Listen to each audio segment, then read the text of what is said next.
La France, ce pays si cher à nos cœurs et qui attire chaque année un nombre croissant de touristes venus du monde entier, n'a rien à envier aux autres endroits du globe. Nous avons la mer, la montagne, les forêts, les petits villages pittoresques et des traditions profondément ancrées dans la culture populaire, parfois même depuis des décennies. Pour preuve, les traces du premier carnaval du Portel, charmante ville du Pas-de-Calais limitrophe de Boulogne-sur-Mer, remontent aux années 1860. Initié par les marins de l'époque, cet événement est peu à peu devenu incontournable pour les habitants de la petite station balnéaire. Petits et grands attendent avec impatience ce moment de fête qui se transmet de génération en génération et qui fait d'ailleurs la réputation de la ville. En ce 11 février 1997, cela fait déjà 3 jours que tous les habitants du Portal célèbrent le traditionnel carnaval. C'est le dernier jour des festivités, le dernier moment pour en profiter, pour se défouler et s'amuser en toute insouciance avant de remettre ça à l'année prochaine. Et puis ce soir, c'est l'événement le plus important, celui que tout le monde attend, l'apothéose avec la cérémonie du brûlé sur la plage, ce mannequin de chiffon auquel on met le feu et qui flambe durant la nuit. C'est précisément à ce moment, alors que les habitants s'amusent grâce à cette tradition centenaire, que le côté le plus sordide de l'être humain va remonter à la surface. Peggy et Amélie Merlin, deux sœurs portelloises de 20 et 17 ans, se préparent depuis le matin en portant les dernières retouches à leur tenue et à leur maquillage. Elles sont particulièrement excitées à l'idée de participer au carnaval et ont même exceptionnellement séché les cours de la journée pour prendre le temps de se faire belle. Peggy enfile sa robe de marquise bleue et Amélie sa tenue de domino, le camail noir traditionnel du carnaval. Les deux sœurs ont perdu leur père quelques années auparavant et, après le drame, elles se sont énormément rapprochées de leur mère, Marie-Josée. Elles sont aux petits soins pour elle, surtout depuis que Marie-Josée a été victime d'une crise cardiaque 1 an plus tôt. Alors, elles ne quittent pas la maison sans l'embrasser comme elles en ont l'habitude. Marie-Josée leur souhaite de bien s'amuser et les regarde s'en aller alors que la nuit tombe, heureuse de voir ses filles rire aux éclats, le cœur léger. Elle donne quartier libre aux filles, avec pour seule consigne de se retrouver demain matin pour prendre le petit déjeuner ensemble. Marie-Josée sait que Peggy et Amélie ne seront pas seules, car elles partent rejoindre leurs deux nouvelles amies, Isabelle et Audrey Ruffin, deux sœurs elles aussi. Isabelle et Audrey, qui ont respectivement 20 ans et 17 ans, tout comme Peggy et Amélie, sont arrivées en ville il y a seulement 5 mois. Orphelines, elles vivent avec leur mère adoptive, Laure Lamotte. Même si elles sont aussi toutes les deux extrêmement proches de cette dernière, c'est Audrey, la plus jeune, qui partage le lien le plus étroit avec la maman adoptive. Tout se passe à merveille au sein de ce foyer où règne l'amour et la bienveillance. Audrey et Amélie, les deux petites sœurs, se sont rencontrées quelques mois plus tôt sur les bancs du lycée et sont rapidement devenues très proches. Naturellement, les 4 filles ont été amenées à faire quelques sorties ensemble et le quatuor s'est formé pour devenir ce noyau d'amis soudés qui partagent ensemble la même joie de vivre. Isabelle et Audrey, les filles adoptives de Madame Lamotte, qui n'habitaient pas dans la région jusque-là, vont d'ailleurs participer à leur tout premier carnaval et elles attendent ce moment avec autant d'impatience que Peggy et Amélie. Elles sont particulièrement ravies de le faire en compagnie de leurs nouvelles amies, qui se sont donné pour mission d'initier les deux jeunes filles à la traditionnelle fête.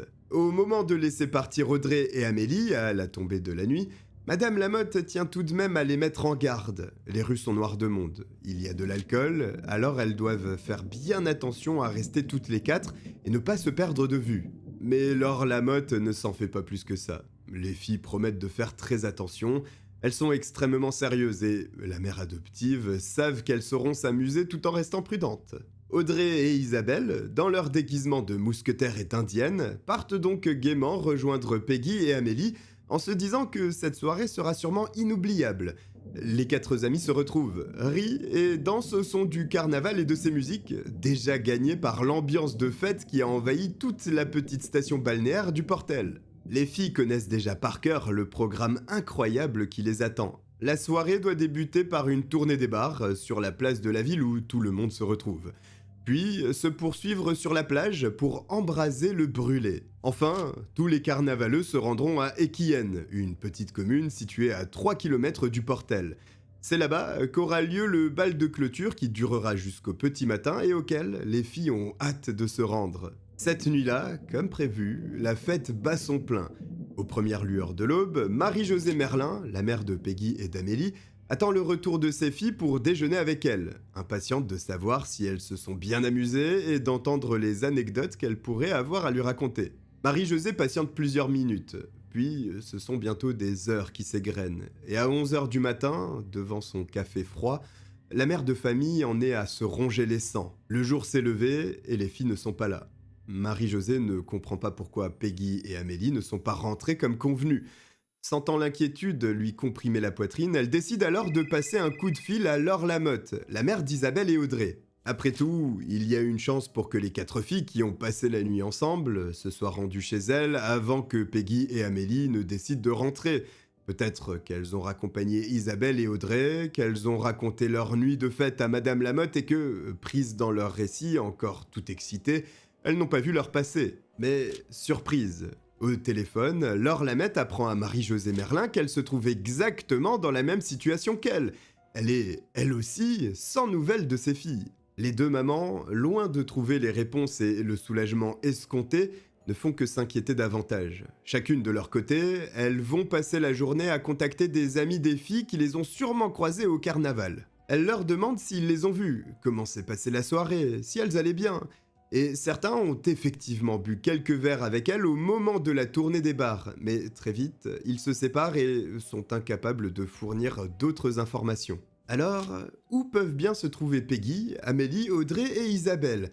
Pour quelles raisons ne donnent-elles pas signe de vie? Le carnaval s'est clôturé il y a maintenant de longues heures de ça. Plus personne n'est présent sur la plage d'Equillen, là où le bal a eu lieu. Les commerçants nettoient leurs devantures, tout le monde est rentré chez soi, les déguisements sont rangés, les décorations décrochées, et c'est la gueule de bois qui accompagne la plupart des fêtards. Les festivités de la nuit sont bel et bien terminées. Pour Marie-Josée et Laure, les 2 mères de famille, ce lendemain de fête d'euphorie marque malheureusement le début d'une angoisse qui ne fera qu'empirer. Le soir tombé, malgré les recherches intensives des 2 familles, Peggy, Amélie, Audrey et Isabelle ne sont toujours pas revenues. Alors, c'est ensemble que Marie-Josée et Laure se rendent au commissariat de Boulogne-sur-Mer, un pressentiment atroce au fond du cœur.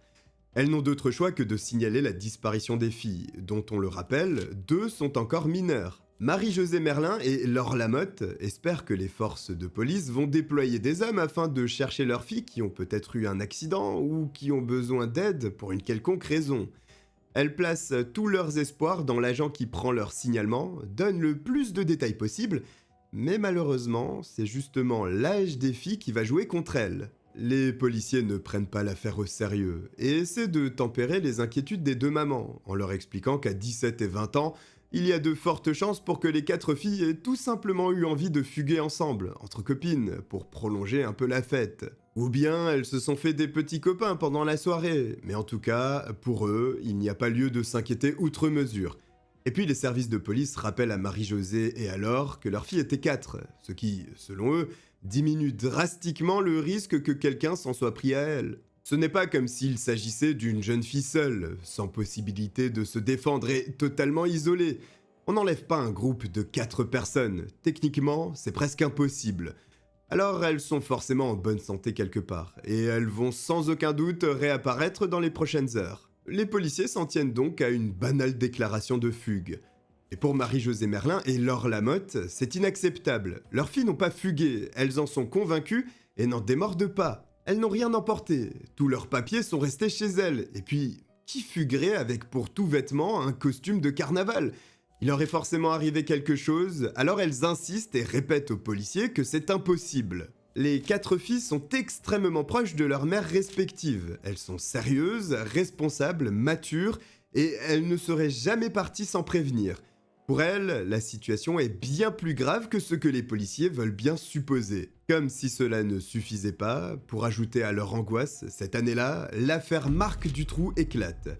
Ce pédophile belge qui kidnappait et abusait de fillettes avant de les assassiner est dans tous les esprits. Marie-Josée et Laure craignent que leur fille ait croisé la route de la mauvaise personne, à l'image de Marc Dutroux, et qu'elle soit séquestrée quelque part par un détraqué. Elles pressent les policiers de les retrouver en martelant qu'il faut à tout prix lancer des recherches. Mais ces derniers campent sur leur position et conseillent à Marie-Josée et Laure de rentrer chez elles et d'attendre patiemment que leur fille rentre d'elle-même. 2 jours complets vont ainsi s'écouler, dans le doute et les cauchemars pour ces deux mères laissées seules face à la disparition de leurs 4 filles. Ce jeudi 13 février 1997, la famille et les amis des filles n'en peuvent plus et décident, en réponse à une police absente, de mener leur propre enquête. Sans attendre, ils s'organisent en petits groupes et partent sillonner les environs. Ils ratissent les maisons abandonnées, les tunnels et les champs. Les plages également, sur lesquelles se dressent les blockhouses qui servaient à abriter les soldats durant la Seconde Guerre mondiale. Comme le reste, les vestiges devenus des squats avec le temps sont passés au peigne fin. Mais rien. Aucune trace des 4 disparus.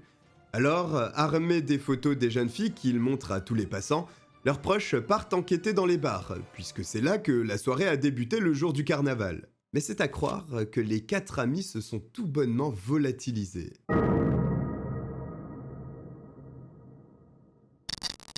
Alors que tout espoir de retrouver la trace des filles semble perdu, dans l'un de ces bars, un mur de photos souvenirs du carnaval attire l'attention de leurs amis. Sur l'un des clichés, pris dans la foule, ils aperçoivent Audrey, la petite sœur d'Isabelle, dans son costume de mousquetaire rouge. La photo a été prise entre 22h et minuit, ce qui confirme qu'elle était bien là à cet horaire. La famille et les amis ont enfin un point d'ancrage pour suivre la trace des filles cette nuit-là. Et puisqu'Audrey a été prise en photo, nul doute que sa sœur et ses 2 amis devaient être là aussi. À nouveau plein d'espoir, les proches des disparus continuent d'effectuer le travail de la police en interrogeant les clients du bar sur la présence de leur fille le soir du carnaval. Grâce à quelques témoignages, ils parviennent à déterminer qu'elles ont quitté la ville du Portel à 22h45 pour se rendre à pied au bal de clôture du carnaval. Leur investigation se poursuit donc à Equienne où, de nouveau, les passants et les habitants sont mis à contribution. Ce soir-là, une grosse partie de la population était présente au bal, mais contrairement au Portel, personne n'y a vu les filles. En plus d'être étrange, cette information est extrêmement inquiétante. Comment aurait-elle pu tout bonnement disparaître entre le Portel et Equienne ? C'est pourtant ce que tout laisse à penser. En désespoir de cause, leurs proches vont placarder des affiches avec les photos de Peggy, Amélie, Isabelle et Audrey à 30 km à la ronde. Ils ont la conviction que quelque chose d'horrible est arrivé aux filles. Alors, avec leurs moyens limités, les amis et les familles des filles ne peuvent compter que sur la coopération des gens qui étaient présents au carnaval, et peut-être, avec de la chance, sur un témoignage qui permettrait enfin de les retrouver avant qu'il ne soit trop tard. Le vendredi 14 février 1997, 3 jours après la nuit du carnaval, le téléphone sonne au domicile de Laure Lamotte. Pétrie d'angoisse, la mère adoptive d'Isabelle et Audrey se rue sur le téléphone. Au bout du fil, la voix d'un homme. L'inconnu, qui désire rester anonyme, a entendu parler de la disparition des filles. Il explique alors qu'il a vécu quelque chose d'étrange le soir du carnaval. Tandis qu'il s'était éloigné de la fièvre de la fête pour profiter d'un moment de calme avec sa petite amie, assis sur un banc, il a soudainement commencé à sentir une présence dans son dos. En tournant légèrement la tête, il a aperçu 2 individus, non déguisés, cachés derrière un arbre en train de les observer.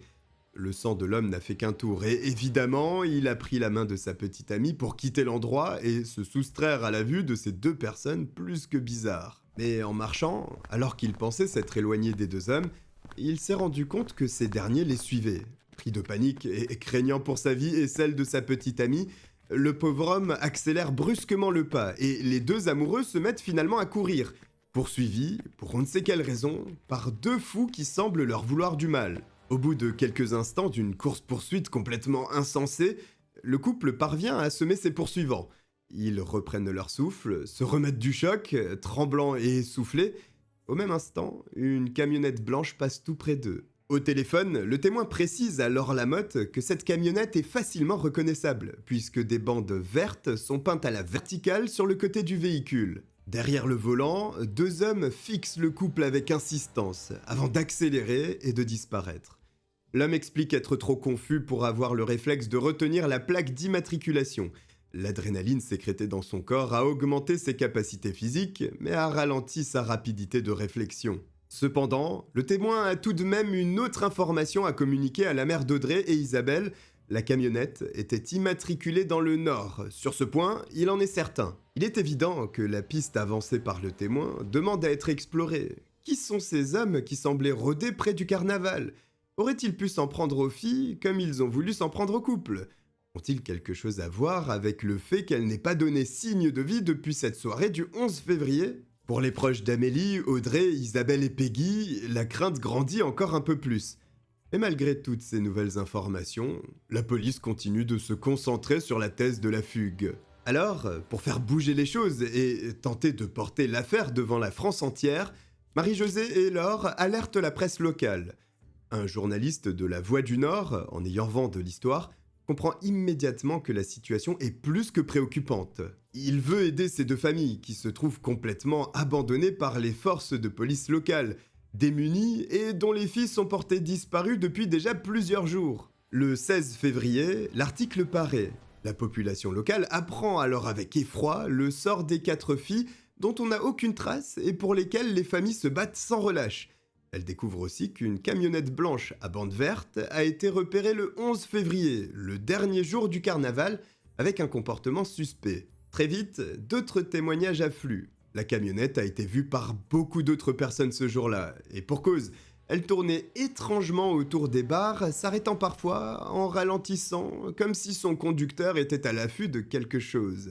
L'affaire commence à faire du bruit au Portel, et même dans la région tout entière. Tant et si bien que même la presse nationale finit par s'y intéresser. L'emballement médiatique est en marche. Enfin, après 6 jours de disparition, la justice semble s'inquiéter à son tour du sort des 4 jeunes filles dont personne n'a encore de nouvelles. 6 jours, c'est énorme. On a tendance à dire que dans une affaire de disparition, les 24 premières heures sont primordiales et qu'au bout de 72 heures, si les disparus ne sont pas retrouvés, les chances de survie sont quasiment nulles. Alors, tout le monde a secrètement peur de ne pas les retrouver à temps. Le lundi 17 février, le procureur de la République de Boulogne-sur-Mer dessaisit le commissariat de police qui avait enregistré la disparition des 4 jeunes filles. À la place des agents de police qui n'ont strictement rien fait jusque-là, ce sont à présent des enquêteurs chevronnés de la SRPJ de Lille, la police judiciaire, qui prennent les choses en main. L'enquête démarre enfin dans un contexte pesant. En effet, à présent, tout le monde, y compris la police, craint pour la vie des filles. Et c'est bien normal, après 6 jours pendant lesquels la famille n'a fait qu'alerter en répétant qu'il était forcément arrivé quelque chose de grave, et au vu des témoignages récoltés, il serait même plus que temps de passer à la vitesse supérieure. Les enquêteurs de la SRPJ vont alors reprendre l'investigation que les proches avaient menée, en commençant par fouiller les chambres de chaque fille dans l'espoir de trouver le plus d'informations possible. En parallèle, ils interrogent famille, amis, et autant dire que le travail est déjà mâché, car toutes ces démarches, les amis des filles les ont déjà effectuées. Les agents n'ont plus qu'à regrouper les témoignages et les indices. Les proches des 4 disparus, et c'est triste à dire, ont rempli la mission des forces de l'ordre à leur place. Dans le même temps, au commissariat où se sont installés les agents de la police judiciaire, un jeune homme se présente afin de faire une déclaration au sujet de la disparition des filles. Il précise que c'est urgent et, face aux enquêteurs, affirme avoir vu Amélie à un arrêt de bus d'Outreau, la cité dans laquelle elle habite avec sa sœur et sa mère, le lendemain de la soirée du carnaval. Le témoin, qui se présente comme étant un voisin d'Amélie, insiste. Il est formel, il connaît bien la jeune fille, il ne peut donc pas se tromper. Ceci signifie donc que le lendemain du carnaval, Amélie était bien vivante. Aux yeux des policiers qui commençaient à se pencher sérieusement sur la théorie d'une séquestration, cette nouvelle information vient renforcer une hypothèse en particulier, celle de la fugue, qui redevient dès lors la piste prioritaire. Mais cette fois-ci, au moins, les choses sont faites sérieusement et des moyens nationaux sont mis en œuvre. Des appels à témoins sont lancés à la télévision, dans les journaux et, bientôt, les témoignages accréditant la thèse de la fugue affluent. On aurait vu les filles à Paris, à Fréjus, à Toulon, à Saint-Tropez.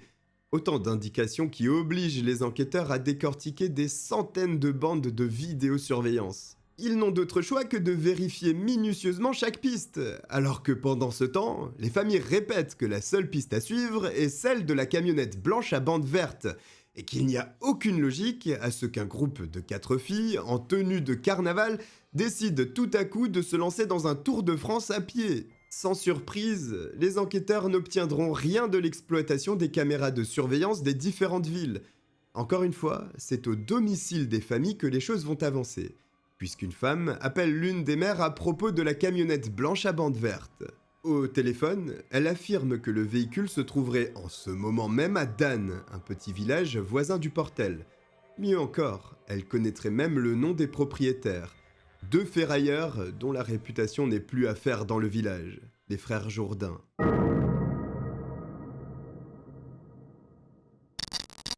Vivant en marge totale de la société, considérés comme des individus violents, les frères Jourdain sont connus de tous les habitants comme étant particulièrement dangereux. Les amis des filles se rendent immédiatement à l'adresse que la femme leur communique. Sur place, ils se retrouvent face à un grand portail rouillé, empêchant l'accès au terrain vague au milieu duquel semble se dresser une sorte de vieux cabanon branlant.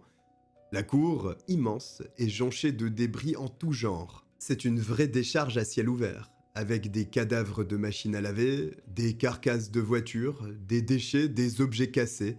Les amis des filles, sidérés de découvrir ce taudis dans lequel aucun être humain ne devrait vivre, cherchent alors à en savoir plus sur cette fameuse famille Jourdain. Ils se rendent dans un des bars du village et commencent à interroger tous ceux qu'ils croisent. Très vite, les habitants brossent un tableau encore plus sombre de Jean-Louis et Jean-Michel Jourdain, deux frères qui s'avèrent traîner un très lourd passé criminel, notamment d'agression sexuelle. Jean-Michel Jourdain, âgé de 35 ans, aurait même été condamné pour meurtre. À la lumière de ces éléments, les proches des filles n'ont plus aucun doute quant à l'implication des frères Jourdain dans la disparition d'Audrey, Amélie, Peggy et Isabelle. Peut-être tirent-ils des conclusions hâtives, mais rappelons qu'ils ne sont pas diplômés de l'école de police et qu'ils font du mieux qu'ils peuvent le travail que les enquêteurs auraient dû effectuer dès le départ. Ainsi, ils décident de planquer des heures durant devant le domicile des frères Jourdain. Ils ont l'espoir que les filles soient enfermées à l'intérieur, quelque part, et que l'une d'entre elles se manifeste ou même que l'un des frères apparaisse. Mais sans signe de vie, au bout d'un moment qui leur semble durer une éternité, ils appellent finalement le commissariat pour faire part de leur découverte aux enquêteurs. Avec ce qu'ils viennent d'apprendre, nul doute que les forces de police vont intervenir dans la foulée afin de vérifier, au moins, s'il y a ou non une preuve indiquant que les filles pourraient être retenues sur les lieux. Les policiers font bien le déplacement, mais après avoir fait un simple tour extérieur de la propriété, s'en vont, tout simplement. Légalement, malheureusement, et heureusement parfois, de simples soupçons ou même un lourd casier judiciaire ne suffisent pas à perquisitionner le domicile de quelqu'un. De plus, nous sommes au beau milieu de la nuit, et même si les enquêteurs disposaient de preuves tangibles, ils n'ont pas le droit d'intervenir quand bon leur chante. Il y a des lois à respecter, et personne n'y déroge. Les amis des filles n'ont pas le choix, et font demi-tour. Rien ne sera creusé du côté des frères Jourdain, pour l'instant. Car en amont, les enquêteurs avaient tout de même pris soin de lancer un avis de recherche afin de retrouver la camionnette blanche à bande verte qu'un nombre impressionnant de témoins dit avoir vu tourner autour des bars le soir du carnaval. Et cet appel finit par porter ses fruits. Le mardi 18 février, des collègues d'une gendarmerie locale contactent les enquêteurs de la SRPJ. Ils leur signalent qu'une fourgonnette correspondant à la description, blanche, avec des bandes vertes, a été aperçue en ville. Ils en ont d'ailleurs relevé la plaque et celle-ci est aussitôt communiquée aux agents en charge de l'enquête. En entrant l'immatriculation du véhicule dans leur banque de données, les policiers découvrent le nom du propriétaire, qu'ils appellent sans tarder. Au bout du fil, l'homme explique avoir vendu cette fameuse camionnette il y a une semaine à peine, à un certain Jean-Michel Jourdain, un nom qui sonne une fois de trop dans les oreilles des policiers. À la hâte, il vérifie les antécédents de l'individu qui vient d'acquérir la camionnette incriminée. Et ce que découvrent les enquêteurs de la SRPJ va déclencher une soudaine prise de conscience. Peut-être bien que les proches des jeunes filles avaient raison depuis le tout début, car tout ce que les policiers apprennent au sujet des frères Jourdain ne fait que confirmer ce que les amis des filles ont découvert bien avant eux. Jean-Louis Jourdain, né en 1959, est l'aîné des deux. Malheureusement, on lui diagnostique un retard mental dès le plus jeune âge. Pour autant, Jean-Louis commence assez tôt sa carrière criminelle, puisque sa première condamnation remonte à l'année 1986. Il sera condamné à 8 mois de prison pour attentat à la pudeur avec violence. Puis en 1987, il récidive, et c'est exactement le même chef d'inculpation qui le renverra derrière les barreaux pour un enferme cette fois-ci. En 1989, Jean-Louis Jourdain se pervertit encore un peu plus, puisqu'il est condamné à 10 ans de réclusion criminelle pour viol. Il sort de prison 5 ans plus tard, grâce à la souplesse qu'offre le dispositif de remise de peine en France. Jean-Michel, son frère, n'est pas en reste. En fait, cette masse de muscles d'1,80 m et de 110 kg pousse même la monstruosité un cran plus loin. Son profil est bien plus sombre et plus violent que celui de Jean-Louis. Lorsqu'il commet son premier attentat à la pudeur avec violence, il a à peine 15 ans. Sa victime, quant à elle, n'en a que 12. Les faits sont d'une telle gravité et d'une telle atrocité que, fait rare, la cour d'assises des mineurs le condamne à 10 ans de prison, sur lesquels il n'en effectuera finalement que 3. Mais la condamnation d'un mineur à une peine aussi conséquente est absolument rarissime, vous laissant imaginer la monstruosité de l'acte commis. Puis les condamnations s'enchaînent. En 1986, preuve est faite de la brutalité dont Jean-Michel est capable. Il écope de 3 mois de prison avec sursis pour coups et blessures volontaires sur son propre père, sur lequel il tire avec une carabine. En 1989, alors qu'il est marié et sur le point de devenir père, il tue son ex-petite amie, Anita Dassonville, en l'étranglant d'une seule main. La pauvre jeune fille était âgée d'à peine 18 ans. Pour ce meurtre ignoble, une peine de 15 ans sera proclamée à l'encontre de Jean-Michel Jourdain. Il est libéré après avoir purgé 9 ans sur les 15 prévus. Bien qu'il n'ait jamais reconnu ce dernier fait, le compte est là. À 35 ans, Jean-Michel Jourdain aura déjà passé la moitié de sa vie en cellule. Jean-Louis et Jean-Michel ne sont pas seuls dans la fratrie, puisqu'ils ont notamment un troisième frère, Jean-Luc, ainsi qu'une petite sœur. En ce qui concerne cette dernière, difficile d'en savoir plus, hormis le fait qu'elle est apparemment décédée jeune et que Jean-Louis, l'aîné, était particulièrement attaché à elle. Chez les Jourdain, les enfants ne sont pas scolarisés. Tenus loin de tout système éducatif, ils mènent une vie d'oisiveté, rythmée par le vol, et atteignent l'âge adulte sans savoir lire ni écrire. Leur éducation, ce sont les parents qui s'en chargent. Elle est simple. Ce n'est pas grave de faire quelque chose de mal, ce qui est grave, c'est de se faire prendre. Car le clan Jourdain, qui vit complètement reclus de la société, alors même qu'ils habitent en plein milieu du village, ne connaît qu'une seule règle, celle de la violence. Ainsi, il n'est pas rare que les voisins se plaignent d'entendre des bruits de lutte et de disputes. Les jours où l'alcool s'en mêle sont très fréquents. Dans la famille, tout le monde ou presque est accro à la boisson. Jeanne, la mère, apprend à ses fils qu'ils ont toujours raison et que le principe même de société n'existe pas. Tout le monde vit dans l'anarchie la plus totale. De terribles rumeurs circulent même dans le village au sujet de la mère de famille. Elle serait incestueuse et abuserait régulièrement de ses jeunes enfants. Fondée ou non, la rumeur est en tout cas solide, et dans le passé, certains habitants avaient déjà alerté la police au sujet des dérives de la famille. Le maire en personne tentera de tirer la sonnette d'alarme au sujet des enfants Jourdain, en écrivant au procureur de la République, sans qu'aucune réponse ne lui soit jamais donnée. Les habitants de Dan sont terrorisés, et font même de longs détours pour ne pas passer devant le baraquement du clan Jourdain. Alors monsieur le maire, ne sachant plus comment traiter le problème, propose directement à la famille Jourdain de les reloger sur un terrain plus grand et hors de la ville, ce que le clan refusera toujours catégoriquement. Les expertises psychiatriques ordonnées lors d'anciennes condamnations des frères Jourdain permettent, si elles n'expliquent pas la cruauté et la perversité qui sévit chez de tels personnages, de mieux comprendre la crainte ressentie par tous les habitants de Dan. Car ce qui ressort des analyses est terrifiant. Jean-Michel Jourdain est décrit comme quelqu'un de machiavélique, de bestial et de vicieux, affranchi de toute barrière morale.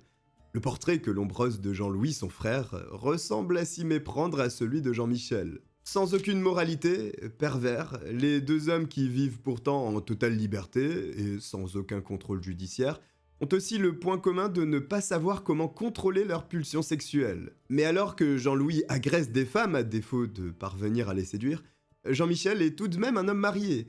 Il est même père de 3 enfants, dont une petite fille qui meurt très tôt des suites d'une méningite.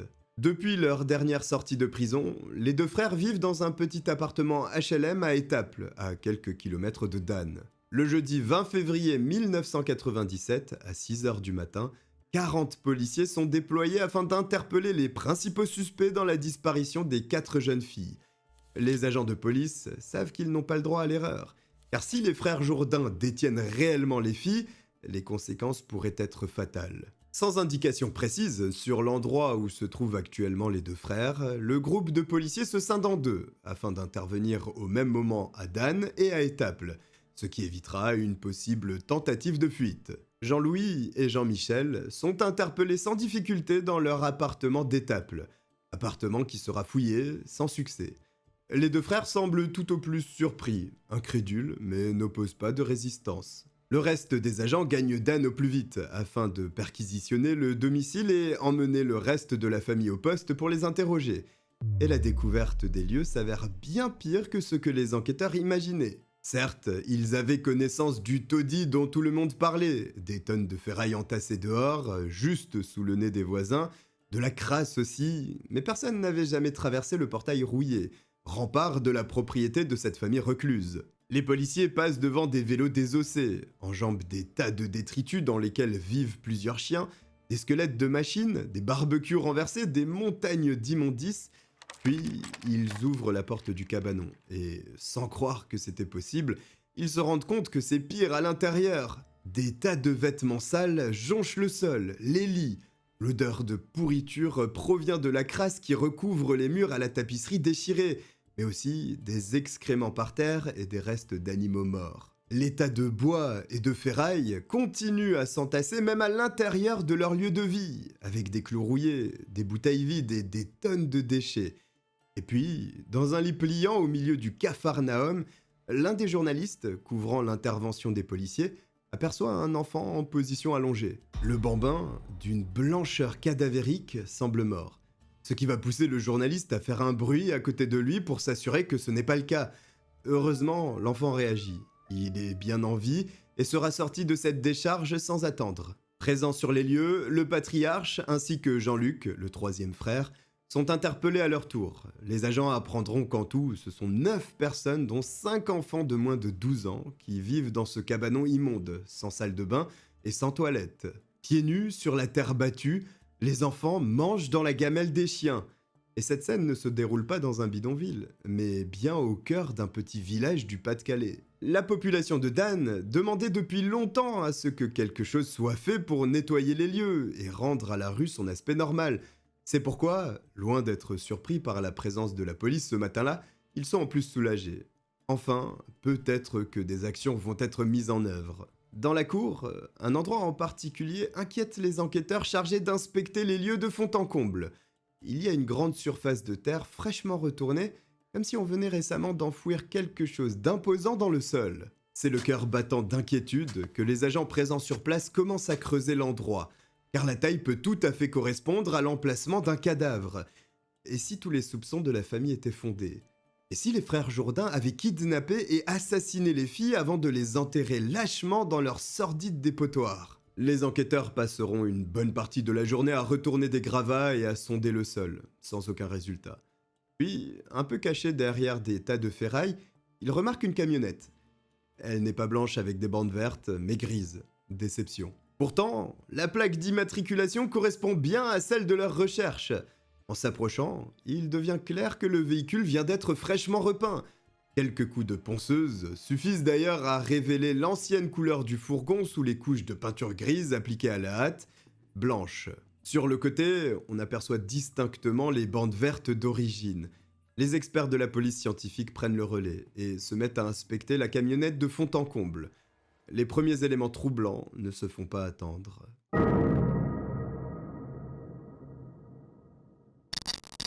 En premier lieu, la camionnette a été totalement vidée par les équipes scientifiques. Les rideaux ont été retirés et on découvre que l'intérieur a récemment été nettoyé à grandes eaux, comme si on avait voulu faire disparaître des indices. Mais des traces brunâtres sont découvertes sur 2 planches de contreplaqué, qui sont aussitôt saisies pour expertise.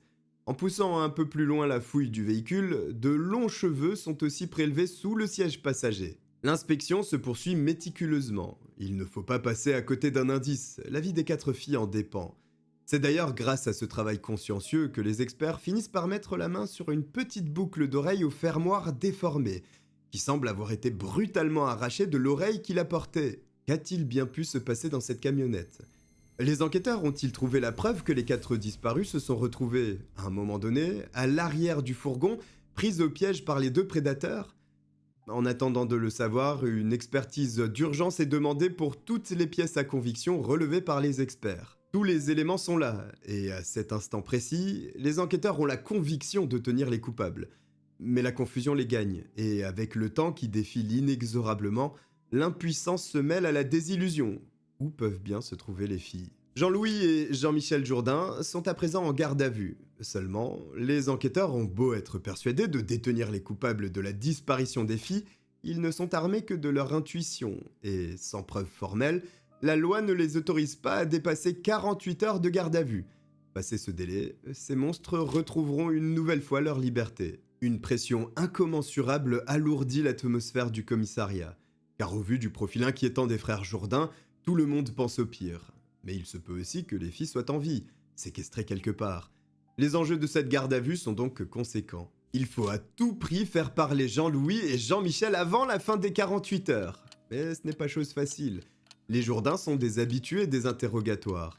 Autrement dit, les stratégies des forces de l'ordre ne sont pas faites pour impressionner les deux suspects. Jean-Michel, qui connaît par cœur la procédure, est un mur de silence. Mutique, imperturbable, il reste sans réaction, indiquant simplement qu'il n'était pas présent au carnaval du Portel dans la nuit du 11 février. D'ailleurs, il en a la preuve, puisque son frère et lui regardaient la télévision ensemble chez eux ce soir-là, et il pense apparemment que le fait de réciter par cœur le programme télé du 11 février constitue un alibi solide et le blanchit de tout soupçon. Bien évidemment, les enquêteurs n'adhèrent pas un seul instant à cette histoire. Ils tentent encore d'inciter les deux frères, interrogés dans deux pièces différentes, à se confier sur ce qu'il s'est réellement passé cette nuit-là. Mais il semble évident que ce n'est pas de cette façon qu'ils obtiendront les aveux tant espérés.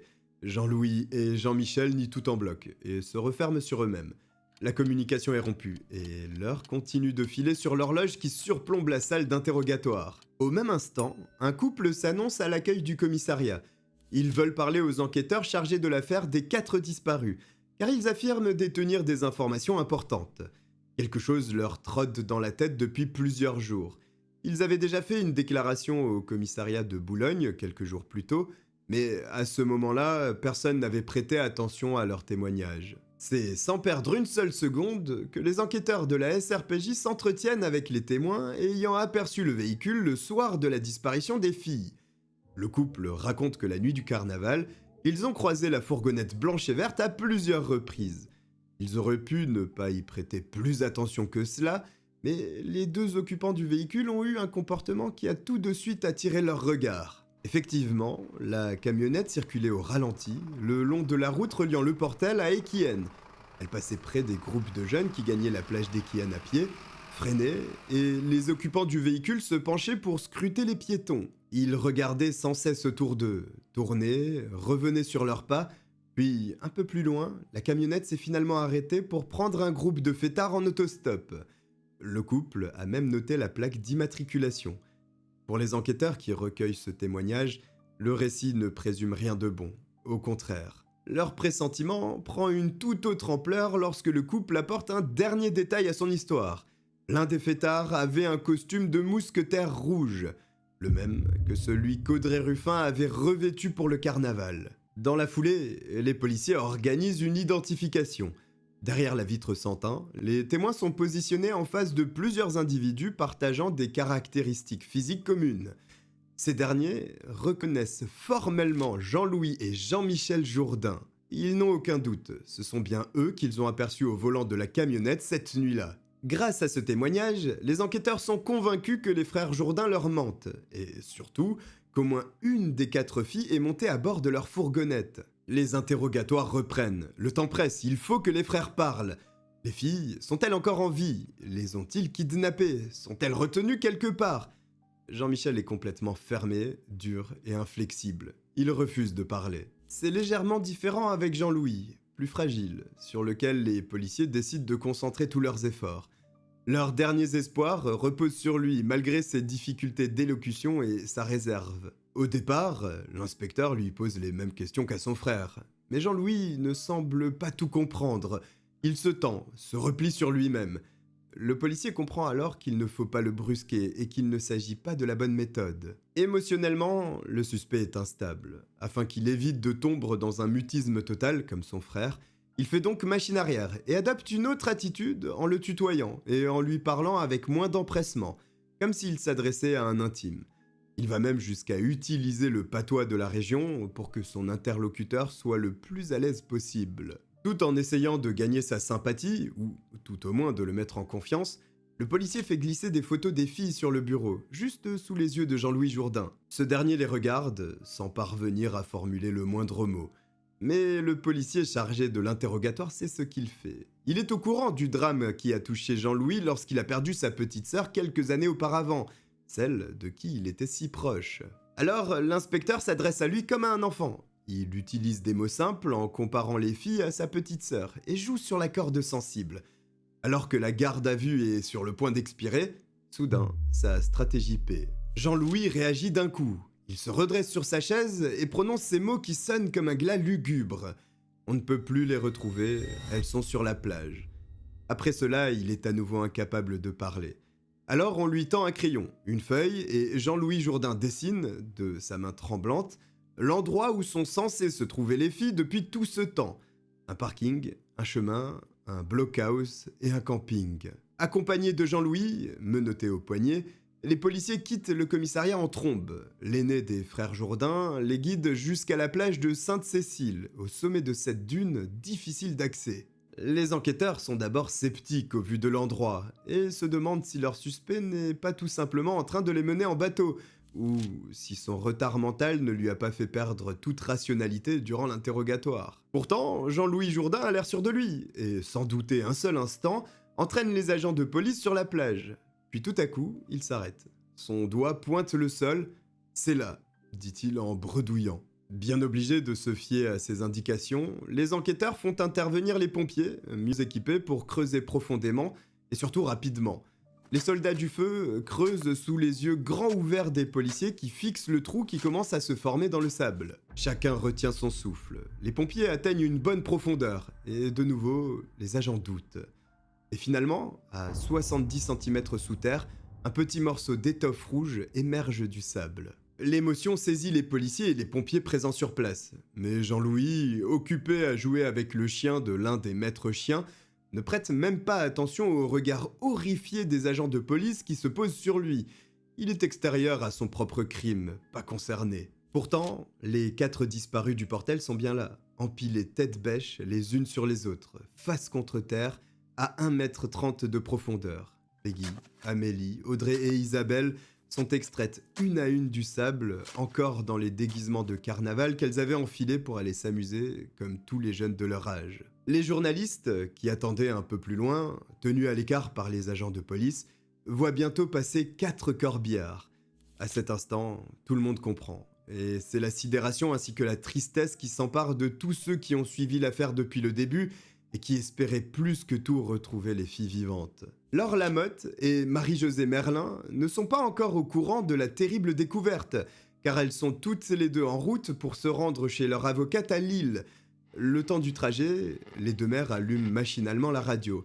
C'est de cette façon qu'elles vont apprendre, à travers les médias, que les corps sans vie de leurs filles viennent d'être découverts dans une fosse sur la plage. Une autopsie est pratiquée très rapidement sur les cadavres des filles, révélant que les pauvres victimes ont été littéralement massacrées. Isabelle Ruffin, la première à avoir été jetée dans la fosse, a été violemment battue, comme si elle n'avait été qu'un défouloir avant d'être étranglée.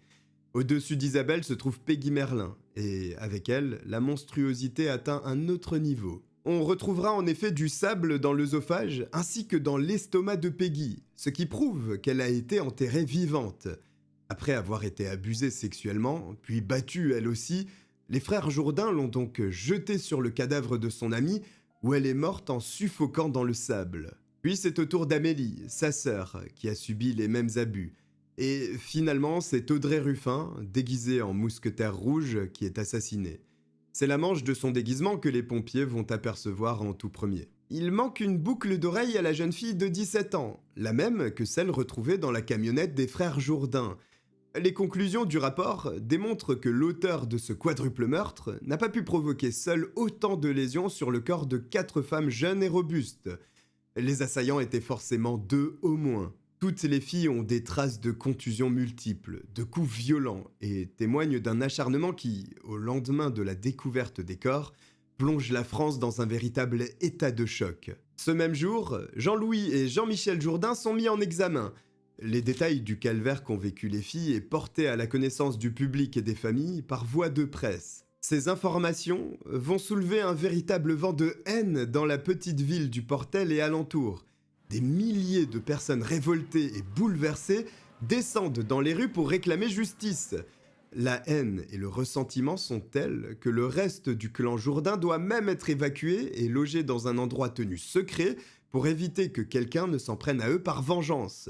La foule sait à présent que les frères Jourdain sont tous deux des prédateurs sexuels, connus des services de police et déjà condamnés à plusieurs reprises, ce qui cristallise d'autant plus la colère des habitants.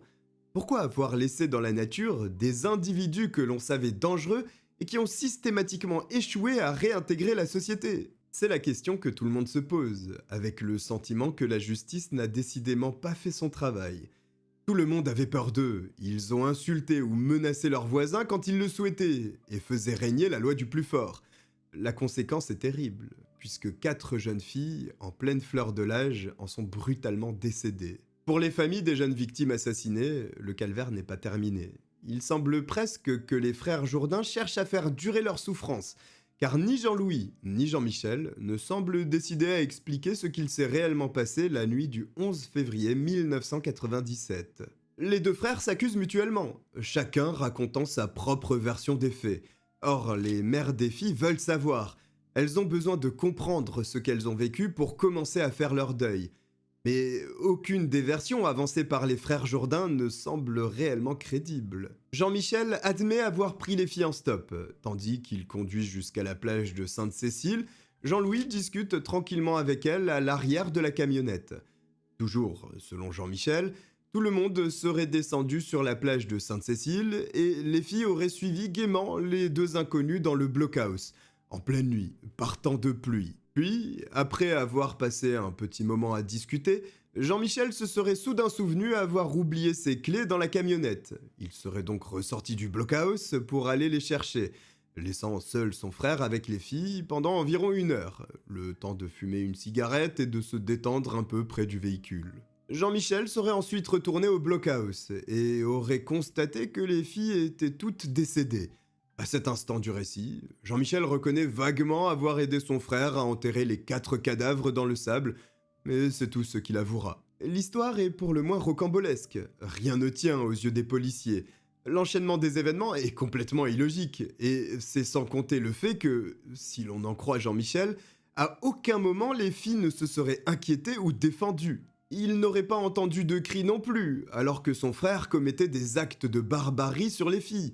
Sa version ne colle pas non plus avec les résultats des expertises, selon lesquelles il aurait été impossible de commettre des meurtres aussi violents sur 4 personnes en étant seul. Ce que Jean-Louis raconte de son côté, en revanche, semble légèrement plus crédible. Il concède que les filles, une fois enfermées à l'intérieur de la camionnette et voyant que celle-ci ne prenait pas du tout la direction d'Ekian, auraient paniqué et essayé de fuir. Mais le système permettant de déverrouiller la porte de l'intérieur a été soigneusement retiré par les frères avant qu'ils ne se mettent en chasse. Et les 4 filles n'avaient aucune chance de sortir de la camionnette une fois à l'intérieur. Jean-Louis poursuit. Ils se rendent bien à la plage de Sainte-Cécile, mais là, il soutient que c'est Jean-Michel qui a fait sortir ses victimes une par une du blockhouse. Chacune son tour, les filles sont emmenées au sommet de la dune, agressées et assassinées. En sortant finalement du blockhouse, Jean-Louis Jourdain aurait vu les 4 corps sans vie étendus sur le sable et se serait résolu à les enterrer avec son frère. Mais comment, dans ce cas, expliquer que les filles aient chacune à leur tour suivi Jean-Michel sans chercher à se rebeller? Il semble logique de penser qu'au moins l'une d'entre elles aurait réussi à s'enfuir, profitant d'un moment d'inattention de leurs agresseurs. Or, si l'on en croit les versions des frères Jourdain, elles auraient tout simplement accepté leur sort, sans broncher et sans essayer de lutter pour leur survie. Ce qui paraît invraisemblable pour des jeunes filles pleines de vie et d'avenir, mais surtout complètement paniquées quelques instants auparavant dans la camionnette. Voilà une belle contradiction de la part du suspect. Il annonce que les filles ont pris peur en découvrant que les 2 hommes ne les conduisaient pas du tout à leur destination. C'est alors qu'elles ont tenté de fuir mais ont échoué à cause du système d'ouverture de la portière retiré. Elles auraient donc tenté de s'échapper lorsqu'elles se trouvaient dans la camionnette, mais plus une fois arrivées à la plage de Sainte-Cécile, alors que l'opportunité était meilleure que dans le véhicule? Cela n'a pas de sens. En réalité, ces histoires n'ont qu'un seul but pour Jean-Louis et Jean-Michel Jourdain, se dédouaner en accusant l'autre. Le seul élément qui aurait pu trancher un tant soit peu entre ces deux récits est la présence de spermatozoïdes recueillis lors de l'autopsie. Le prélèvement a bien entendu été envoyé au laboratoire de la police scientifique de Lille dans le but de déterminer s'ils appartiennent à Jean-Louis ou à Jean-Michel. Seulement, nous sommes en 1997 et à cette époque, la technologie n'est malheureusement pas assez précise pour établir un génotype ADN. Il est dès lors impossible de déterminer qui a violé les filles, ni comment se sont précisément déroulés les faits. Une chose est sûre cependant, les deux frères mentent. D'ailleurs, Jean-Michel change totalement de version 8 mois après les faits.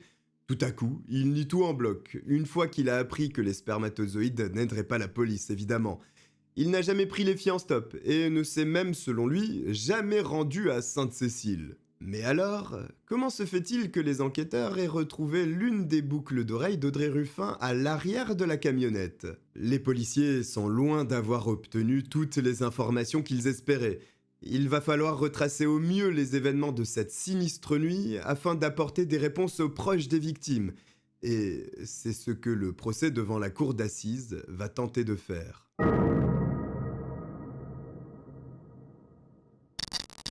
3 ans et demi se sont écoulés depuis les meurtres sauvages de Peggy, Amélie, Audrey et Isabelle. Le procès s'ouvre le 16 octobre 2000 et il s'apprête à rouvrir une plaie béante. Beaucoup de personnes n'ont pas oublié l'horreur qui s'est déroulée au Portel et attendent que toute la lumière soit enfin faite. Les frères Jourdain entrent dans le box des accusés. Le regard du public se braque sur eux, à la fois scandalisés et terrifiés par la taille de leurs mains, immenses, qui ont étranglé les 4 filles. Ce détail physique est véritablement un sujet de discussion, parce qu'il laisse songeur sur la brutalité dont ont fait preuve les 2 monstres sur des jeunes femmes, pour certaines encore adolescentes. Les témoins défilent à la barre, et on apprend que les frères Jourdain, le 11 février 1997, ont passé la nuit à prendre des groupes de jeunes en autostop. Les fêtards, qui ont été transportés par les Jourdain le soir du carnaval, confirment que la camionnette n'était pas munie d'une ouverture intérieure. À chaque fois, il fallait que ce soit Jean-Louis qui vienne les libérer pour les faire descendre. À l'évidence, la camionnette avait été minutieusement préparée pour devenir le piège qui se refermerait sur les proies des frères Jourdain. Alors, pourquoi ne pas avoir attaqué le premier groupe ayant pris place dans le véhicule? Parce que Jean-Louis et Jean-Michel voulaient des filles. À chaque fois qu'un ou plusieurs garçons étaient présents dans le groupe, Jean-Louis et Jean-Michel les déposaient gentiment, comme convenu. Les 4 filles ont seulement eu le malheur, ce soir-là, de se retrouver entre copines. Lorsque l'on demande aux accusés d'intervenir, de répondre aux questions, ils ne trouvent rien à dire. Comme à leur habitude, ils s'enferment dans leur silence, peu bavards.